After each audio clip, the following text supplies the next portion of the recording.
Hoy, 23 de noviembre, la Iglesia recuerda al beato Miguel Pro. Nació el 13 de enero de 1891 en Zacatecas, México. Desde pequeño fue virtuoso y alegre. Miguel amaba a su familia, especialmente a sus dos hermanas, las cuales entraron a la vida religiosa. Esto enfureció al pequeño Miguel. Viendo cuánto había afectado a Miguel la entrada de sus hermanas al convento, su madre decidió invitarlo a un retiro. De allí salió Miguel transformado y decidido a ser sacerdote jesuita.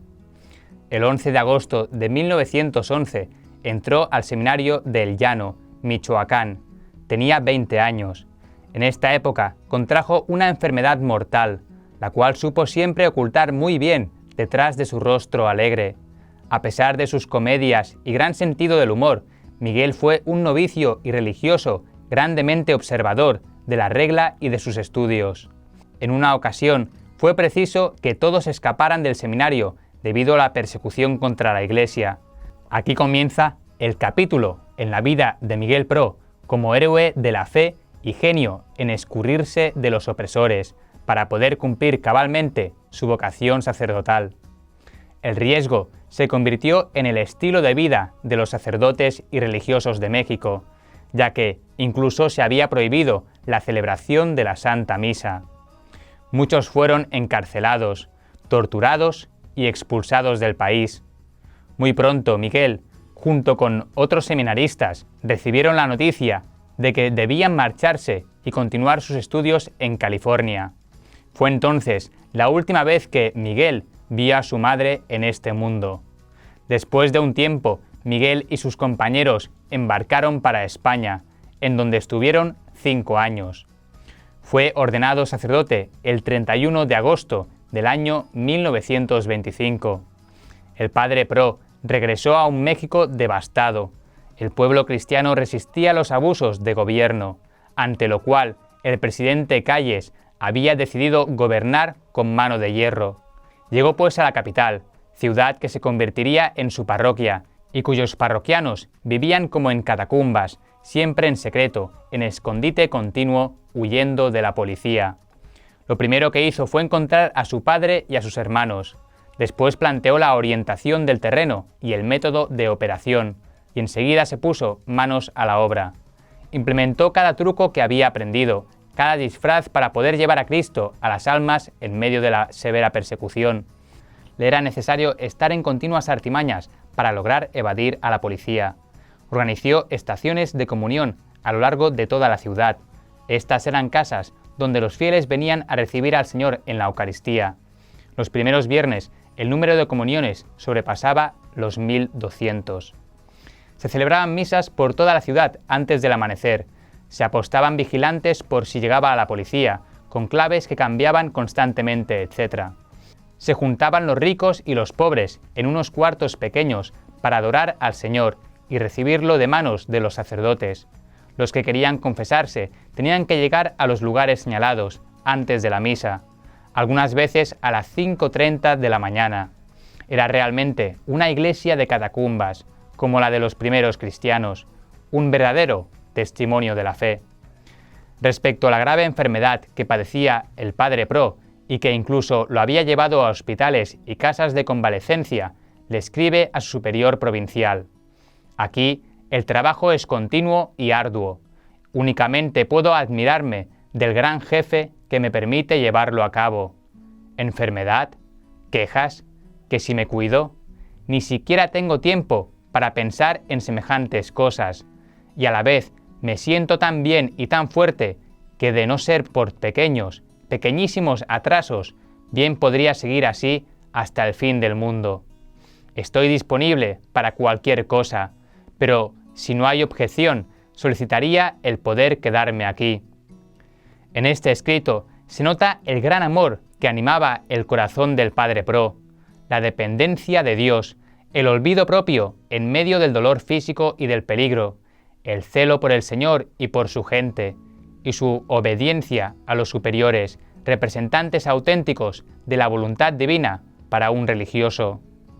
El presidente Calles y la policía trataban de acabar con estas organizaciones secretas. Arrestaban a los católicos practicantes y en especial a sus líderes. Los torturaban y mataban. Ante la persecución, el padre Pro nunca dejó su ministerio sacerdotal, se valía de sus dones y sobre todo de su profunda fe para continuar valientemente su ministerio. Hacía unas maniobras que desconcertaba a la policía. Mientras la policía lo buscaba de casa en casa para matarlo, él, muy campante, estaba en un teatro dictando conferencias espirituales a más de 100 muchachas del servicio. Y ninguna de ellas contó a nadie dónde estaba el padre Pro.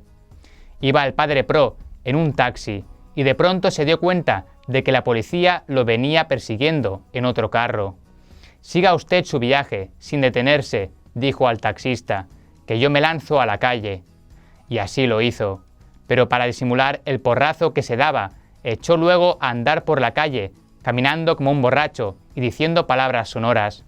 La policía creyó que era un verdadero borracho y siguió adelante. Solo unos minutos después se dieron cuenta los agentes de que el borrachito era el padre Pro y se devolvieron corriendo, pero ya se les había escapado. Un día en plena calle se dio cuenta de que unos policías venían en su busca. Entró entonces a una farmacia y tomando del brazo a una hermosa señorita le dijo: «Diga que es mi novia, porque si no, me echan a la cárcel».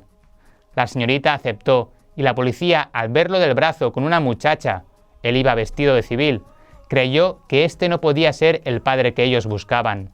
Unos momentos después llegó el sargento y al describirle ellos cómo era el novio, les gritó furioso: «Pues ese es el cura Pro», corriendo a prenderlo, pero ya se les había escapado otra vez.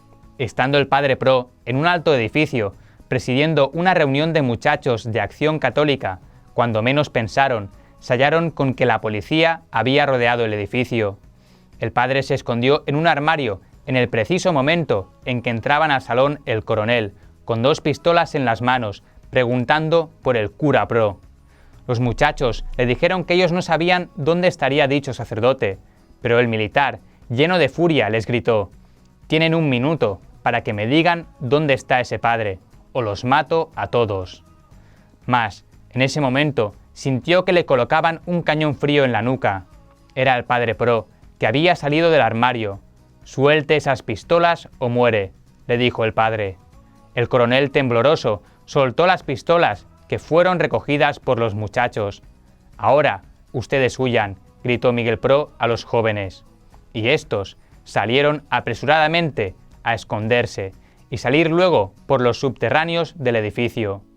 Después el padre dijo con tono picaresco: «Y usted, señor coronel, vuélvase, para que vea con qué lo puse manos a lo alto y lo desarmé».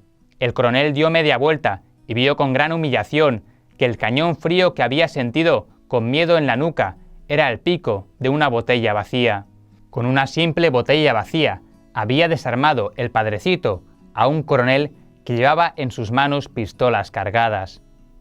El movimiento tenía como líder principal al padre Pro y como lema «Viva Cristo Rey».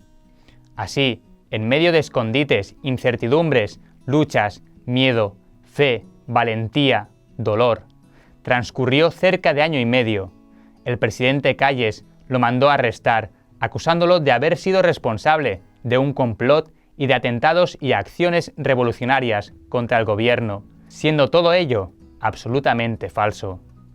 Al final, para evitar que mataran a varios católicos que tenían presos, el padre Pro se entregó a la policía. Lo encarcelaron y le dieron sentencia de muerte. El 23 de noviembre de 1927, camino al lugar de fusilamiento, uno de los agentes le preguntó si le perdonaba.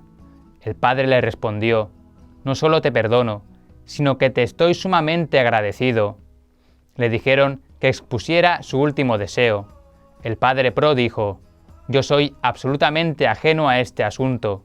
Niego terminantemente haber tenido alguna participación en el complot. Quiero que me dejen unos momentos para rezar y encomendarme al Señor».